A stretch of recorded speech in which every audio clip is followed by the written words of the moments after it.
आपण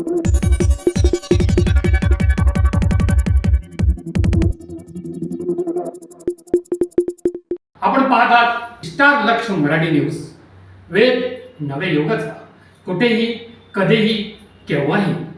शासनाने 14 कोटी रुपये खर्च करून CBS येथील मेळा बस स्थानकाचे अद्ययावत काम केले आहे.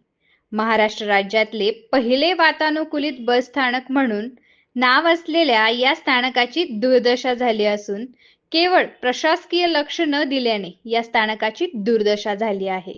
प्रामुख्याने येथे सर्व असुविधा, अस्वच्छता, बेशिस्त पार्किंगचा बोजवारा, तळमजल्यावरील बंद असलेले वाहनतळ, बंद असलेले गाळी, मद्याच्या रिकाम्या बाटल्यांचा खच, कचऱ्यांचे ढिगारे, प्रवेशद्वारावरील नाल्यांवरील गहाळ झालेले ढापे, खड्ड्यांचे साम्राज्य, बंद असलेला वातानुकूलित कक्ष, कूलरची दुरावस्था, इतर अनावश्यक पार्किंगमुळे इतरांना टोईंगचा भूदंड, ठराविक अनावश्यक वाहनांना मोफत पार्किंग व इतर असुविधांमुळे नाशिकमधील या बस स्थानकात असुविधांचा डोंगर आहे. तथापि आपण या गंभीर विषयाकडे लक्ष द्यावे. 1.73 हेक्टर जागेत उभारलेले बस स्थानक अद्ययावत करावे.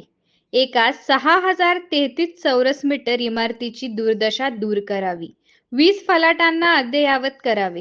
प्रवाशांना CBSच्या बाजूने प्रशस्त प्रवेशद्वार उभारावे. तळघरातील पार्किंग सुरू करावी. चालक वाहक महिला व पुरुषांचे स्वतंत्र विश्रामगृह सुरू करावे. अधिकाऱ्यांचे विश्रामगृह अद्ययावत करावे. अपंगांना रॅम्प व प्रसाधन गृह अद्ययावत करावा. संपूर्ण परिसराचे ट्रिमिक्स कॉन्क्रिटीकरण करावे. उपहारगृह व पार्सल कक्ष अद्ययावत करावे. स्वच्छ पिण्याच्या पाण्याची व्यवस्था करावी व अतिक्रमण मुक्त बस स्थानक करण्यासाठी पावले उचलावी. सदर बाबत आपण त्वरित कार्यवाही सुरू करावी. स्टार लक्ष मराठी न्यूज साठी रफिक सय्यद. नाशिक महानगरामध्ये मेळा बस स्टँड जे AC बस स्टँड म्हणून एक 6 महिन्यापूर्वी त्याचं उद्घाटन आदरणीय देवेंद्र फडणवीसांच्या हस्ते आदरणीय आमच्या आमदार प्राध्यापिका सौ देवेनी फरांदे यांच्या निधीतून, यांच्या माध्यमातून मेळा बस स्टँड हे पूर्णत्वात आलं होतं. त्याचं उद्घाटन झालं. गेले 6 महिन्यापासून महापालिका असेल किंवा तिथलं प्रशासन असेल यांचा पूर्णपणे कानाडोळा त्या वास्तूकडे आहे.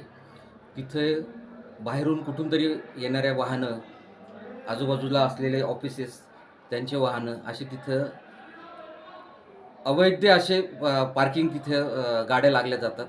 त्यानंतर तिथे स्वच्छताचा अभाव इतका प्रचंड आहे की तिथले जे गाळे आहेत, तिथले स्टॉल असतील त्या जैसे ते पडलेले आहेत. तिथल्या प्रशासनाने अजूनपर्यंत त्याचा लिलाव काढलेला नाही.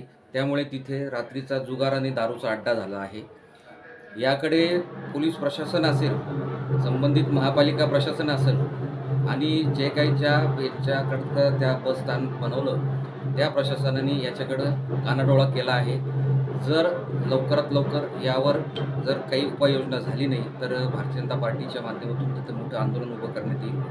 किंवा स्वच्छतेचा विषय जर म्हटलं तर 2-3 दिवसात जर तिथं स्वच्छता झाली नाही तर आम्ही सुमोटो नागरिकांना सोबत घेऊन तिथली स्वच्छता करू. पण पहिल्यांदाच नाशिकमध्ये AC बस स्थानक म्हणून ते चालू केलेलं आहे. मात्र कित्येक दिवसापासून तिथे AC बंद आहे. हा संपूर्णतः तिथला जे प्रशासन आहे त्याचा थिल्लरपणा आहे, त्यांचं अपयश आहे.